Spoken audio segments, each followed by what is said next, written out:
ஆண்டவராகிய இயேசு கிறிஸ்துவின் இனிய நாமத்தில் உங்களை வாழ்த்துகிறேன். நீங்கள் கோடியாக பெருகணும், சந்தோஷமாக இருக்கணும். இந்த புதிய மாதத்தின் முதல் தேதியில் கர்த்தர் உங்களை காணும்படியாக செய்த கிருபைக்காக கர்த்தரை நான் ஸ்தோத்தரிக்கிறேன். எத்தனையோ பேருக்கு கிடைக்காத ஒரு பாக்கியத்தையும் சாக்கியத்தையும் கர்த்தர் நமக்கு கொடுத்துருக்கிறார் இல்லையா? எவ்வளோ பெரிய அதிசயத்தை கர்த்தர் செய்திருக்கிறார் பாருங்கள். இந்த நாளை காண முடியாதபடிக்கு எத்தனையோ பேர் இந்த பூமியில் இல்லை. ஆனால் கர்த்தர் நம்மை நினைத்து நம்மை இந்த பூமியில் நிலைத்து வைத்திருக்கிறார். அல்லேலூயா, ஆமென். இந்த புதிய மாதத்திலும் நாம் கர்த்தருடைய பாதத்தில் இருந்து, அப்பா நீங்கள் உங்கள் பிள்ளைக்கு என்ன செய்ய ஆசைப்படுறீங்கன்னு சொல்லி கேட்ட பொழுது அருமையான ஒரு வார்த்தையை கொடுத்தார். அதை பார்த்து அதை வாசித்த பொழுது என்னுடைய ஆவியில் நான் உயிர்ப்பிக்கப்பட்டதை உணர்ந்தேன். எவ்வளோ சந்தோஷமாக நான் ஃபீல் பண்ணேங்கிறத உங்ககிட்ட இப்போ நான் பேசிகிட்டு இருக்கும்போது உங்களுக்கு புரியும்னு நினைக்கிறேன். அந்த சந்தோஷத்துக்கு அளவே கிடையாது. அளவற்ற மற்றற்ற ஒரு மகிழ்ச்சியை நான் கண்டுகொண்டேன். ஹல்லேலூயா. வேறு எந்த வார்த்தையும் இல்லை, நம்ம எடுத்துக்கொள்ளலாம். வேத புஸ்தகம் எல்லாரும் வைத்திருப்பீர்கள் என்று விசுவாசிக்கிறேன். எல்லாரும் எடுத்துக்கொள்ளுங்க. எடுத்துக்கிட்டீங்களா? இப்போ பார்க்கலாமா? சங்கீதம் 126. சங்கீதம் 126. சீயோனின் சிறையிருப்பை கர்த்தர் திருப்பும் போது சொப்பனம் காண்கிறவர்கள் போல் இருந்தோம். சீயோனின் சிறையிருப்பை கர்த்தர் திருப்பும் போது சொப்பனம் காண்கிறவர்கள் போல இருந்தோம். ஏன் அப்படி சொல்லப்பட்டிருக்கிறது என்றால், இந்த சீயோனுக்கு என்ன ஆயிற்று? அது சிறைப்பட்டு போயிற்று.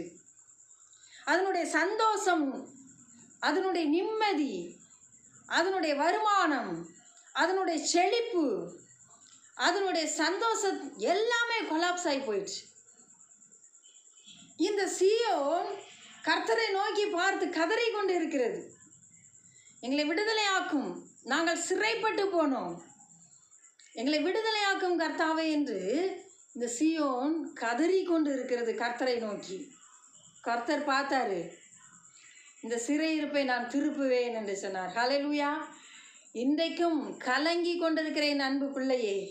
எனக்கு இந்த வியாதி வந்து விட்டதே, எனக்கு இந்த நிலைமையில் நான் இருக்கிறேனே, என் பிரச்சனை யாரிடத்திலும் சொல்ல முடியவில்லை, கையின் பிரயாசங்கள் ஆசீர்வாதம் இல்லாமல் இருக்கிறது, எடுக்கிற முயற்சிகள் அத்தனையும் தோல்வியில் முடிந்து கொண்டு இருக்கிறது, நிம்மதி இல்லை, தூக்கம் இல்லை, சாப்பாடு இல்லை, வருமானம் இல்லை, வளர்ச்சி இல்லை, எல்லாமே இல்லை இல்லை இல்லை இல்லைன்ட்டு இருக்கு. என்ன செய்வதென்று தெரியவில்லை.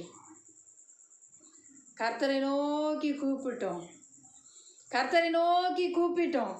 கர்த்தர் சொல்கிறார், நான் சீயோனின் சிறையிருப்பை திருப்புவேன் என்று. அவர் சொன்னது மாத்திரமல்ல, அந்த சிறையிருப்பை திருப்பவும் செய்தார். அப்படி அவர் சிறையிருப்பை திருப்பும் பொழுது நாம் சொப்பனம் காண்கிறவர்கள் போல இருந்தோம்.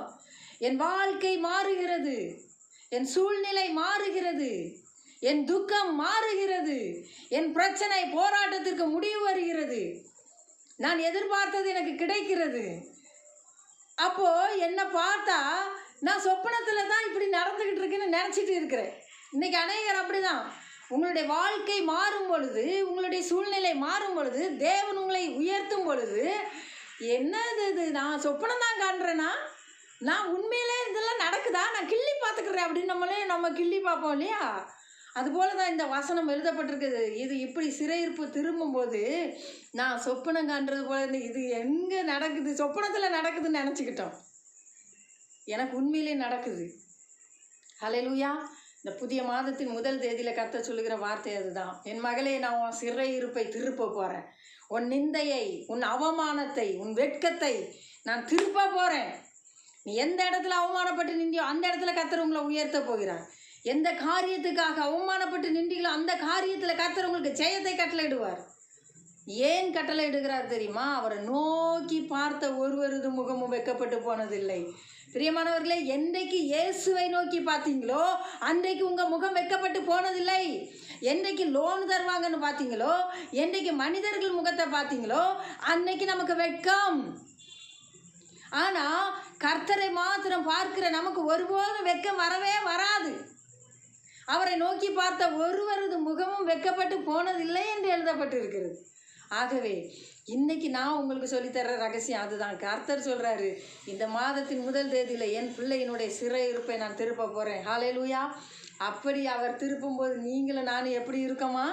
சொப்பனத்தில் நடக்கிறது போல் இருக்குது. நிறைய பேர் ஜெப குறிப்பு எனக்கு கொடுத்துருப்பாங்க, இல்லாத ஆண்டி வேலை ஜெபிக்குவாங்க. அதாவது இனிமேல் இந்த பிள்ளை பிள்ளைக்கு அதை தூக்கிட்டு போங்க அப்படின்ட்டுருவாங்க. அதை எடுத்து அப்படியே காரில் வச்சுட்டு வீட்டுக்கு வந்துட்டு இருப்பாங்க பாருங்கள். ஆண்டி வேலை அப்படியே ஜெபம் பண்ணுவாங்க. ஐயோ என் பிள்ளைக்காக ஜெபம் பண்ணுங்க, இது சாக போகுதுன்னு சொல்லிட்டாங்க, வீட்டுக்கு கொண்டு போங்கன்ட்டாங்க, நாங்கள் வீட்டுக்கு கொண்டு வந்துக்கிட்டு இருக்கோம், இந்த பிள்ளை சாகக்கூடாது, எங்களுக்காக ஜெபிங்கன்னு சொல்லி அப்படியே பரிதபிப்பாங்க. அவங்க பரிதபிப்பை பார்த்து நானும் கர்த்தருடைய சமூகத்தில் நின்று பரிதபிப்பேன். ஆண்டவரே விட்டுறாதுங்க, இந்த பிள்ளை வேணும், உமக்கு சாட்சியாக இந்த பிள்ளையை வளர்க்க போகிறோம், இந்த குடும்பம் உமக்காக நிற்க போகுதுன்னு சொல்லி ஜெபிப்போம். என்ன நடக்கும் தெரியுமா? அது பிழைச்சிரும். கர்த்தர் காப்பாற்றிடுவார், சுகம் கொடுத்துருவார். எந்த ஹாஸ்பிட்டலில் அவர்களை வேண்டாம் தூக்கிட்டு போகணும்னு சொல்லிச்சோ அதே ஹாஸ்பிட்டலில் ஆச்சரியப்படும்படியாக தேவன் செய்தார். இன்றைக்கி அவங்க எனக்கு ஃபோன் பண்ணி சொல்லும்போது என்னால் அந்த மகிழ்ச்சியை சும்மா அப்படிங்கெல்லாம் முடியல. ஒரே டான்ஸ் ஆட்டம் மாட்டத்தில் எசப்பா உங்களுக்கு நன்றி. ஒரு பக்கத்தில் இருங்க நான் கிள்ளி பார்த்துக்கிறேன். கர்த்தர் பெரிய அற்புதம் செய்கிறவராக இருக்கிறார். ஹல்லேலூயா. இப்படி அடுத்தவர்களுடைய அற்புதத்தை பார்க்கும் பொழுது என்னுடைய உள்ளம் மகிழ்ச்சி அடையுது. உங்கள் வீட்டில் அற்புதம் நடக்க போகுது, உங்களுக்கு அற்புதம் நடக்க போகுது. அதைத்தான் இந்த பரிசுத்த வேதாகமம் சொல்லுகிறது. அது மாத்திரமில்லை, அடுத்த வசனம் வாசிக்கலாம் பாருங்க. அப்பொழுது நம்முடைய வாய் நகைப்பினாலும் நம்முடைய நாவு ஆனந்த சத்தத்தினாலும் நிறைந்திருந்தது. என் வாய் சந்தோஷத்தில் ஒரே சிரிப்பாக நான் இருந்தேன். அதுக்கப்புறம் ஆனந்த சத்தம், புரியுதா? ஏதோ ஒன்று நினச்சது நடந்துருச்சுன்னா நம்ம மனசில் இருந்த அந்த சிரிப்பு வந்துகிட்டே இருக்கும், அது வாயிலேருந்து தெரியும். அது மட்டும் இல்லை, நம்மளே அறியாமல் ஒரு ஆனந்த சத்தம் கொடுப்போம் தெரியுமா? ஏய் கர்த்தர் எனக்கு செஞ்சுட்டாரு, ஏசப்பா உங்களுக்கு நன்றி, எனக்காக இதை நீங்கள் செஞ்சிட்டீங்க, உங்களுக்கு நன்றி அப்படின்னு நம்ம சொல்லுவோம் இல்லையா? அதுதான் ஆனந்த சத்தம். பாருங்க, அது மாத்திரம் இல்லை, நம்முடைய நாவு ஆனந்த சத்தத்தினாலும் நிறைந்திருந்தது. அப்பொழுது கர்த்தர் இவர்களுக்கு பெரிய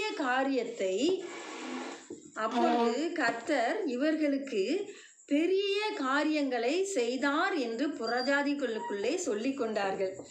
என்ன சொல்லிக்கிட்டாங்கன்னா, எப்பா எங்க இவங்களுக்காக கர்த்தர் பெரிய காரியத்தை செஞ்சிட்டாரு அப்படின்னு சொல்லி மற்ற புறஜாதிகள் சொன்னார்களாம்.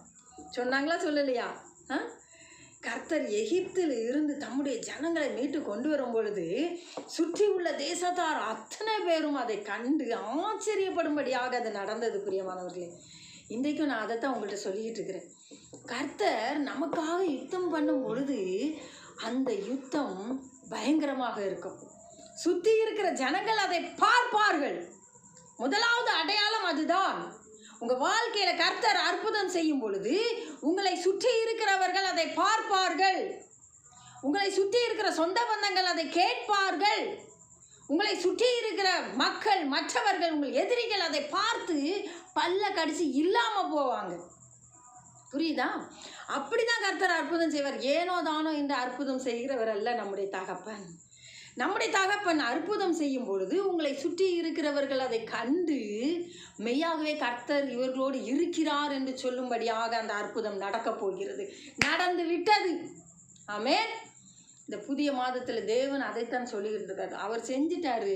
நம்ம சொப்பனத்தில் நடக்க போலுக்குன்னு உட்கார்ந்துட்டு இருக்கோம். அந்த அளவுக்கு ஆனந்தத்தில் இருக்கிறோம். நம்முடைய வாய் சிரிப்பினாலும் நம்முடைய வாய் அந்த துதியின் சத்தத்தினாலும் நிறைஞ்சிருக்க போகுது. ஹல்லேலூயா. உதடுகள் அப்படி ஒரு சந்தோஷத்தினால, மகிழ்ச்சியினால ஆனந்த சத்தமிட போகுது என்று சொல்லி எழுதப்பட்டிருக்குது. கர்த்தர் நமக்கு பெரிய காரியங்களை செய்தார், இது நிமித்தம் நாம் மகிழ்ந்திருக்கிறோம். கர்த்தர் நமக்கு பெரிய காரியங்களை செய்தார், இது நிமித்தம் நான் மகிழ்ந்திருக்கிறோம். அவர் செய்த இந்த பெரிய காரியத்தின் நிமித்தமாக நாம் மகிழ்ந்திருக்கிறோம் என்று சொல்லப்பட்டிருக்கிறது. பிரியமானவர்களே, கர்த்தாவே தெற்கத்தி வெள்ளங்களை திருப்புவது போல எங்கள் சிறையிருப்பை திருப்போம். எப்படி வெள்ளத்தை திருப்பி தூக்கி போடுறீரோ அது போல் எங்களுடைய சிறையிருப்பை நீங்கள் தூக்கி போடுங்கப்பான்னு சொல்லி அவங்க அழுதாங்க. கர்த்தர் அந்த சிறையிருப்பை மாற்றினேன் என்று சொல்லுகிறார். கண்ணீரோடே விதைக்கிறவர்கள் கம்பீரத்தோடே அறுப்பார்கள். ஆமென். ஹல்லேலூயா. இத்தனை வருஷம் ஆயிட்டு, இத்தனை வருஷமாக என் கோர்ட்டில் இந்த கேஸ் நடந்துக்கிட்டே இருக்கு. என் கேஸு கோர்ட்டில் இருக்குது. இத்தனை வருஷமாக நான் இந்த மாமியார் கையில் படாத பாடுபடுறேன். இத்தனை வருஷமாக நான் அந்த புருஷங்கையில் படாத பாடுபடுறேன். இத்தனை வருஷமாக என் கணவர் விட்டுட்டு போயிட்டார், என் மனைவி விட்டுட்டு போயிட்டாங்க.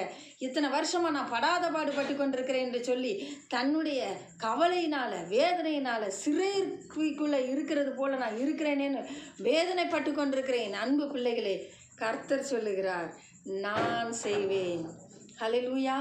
நான் செய்வேன். நானே கர்த்தர் என்பதை நீங்கள் அறிந்து கொள்வீர்கள். ஆமென். தேவன் அதை செய்ய போகிறார் உங்களுக்காக. அந்த சிறையிருப்பை கர்த்தர் மாற்றப் போகிறேன் என்று சொல்கிறார். ஹல்லேலூயா. அவர் செய்யும் பொழுது பெரிய காரியமாக அவர் செய்வார். ஏதோ சின்னது ஏனோதானு இல்லை. அள்ளி தூவும் விதையை சுமக்கிறவன் அழுது கொண்டு போகிறான், ஆனாலும் நான் அறுத்த அரிகளை சுமந்து கொண்டு கம்பீரத்தோடு திரும்பி வருவான். ஒருவேளை இன்னைக்கு நாம் அழுது கொண்டு இருக்கிறது போல நமக்கு தெரியலாம். ஆனால் கர்த்தர் சொல்லுகிறார், நான் திரும்ப அவர்களை கம்பீரத்தோடு கொண்டு வரும்படி செய்வேன்.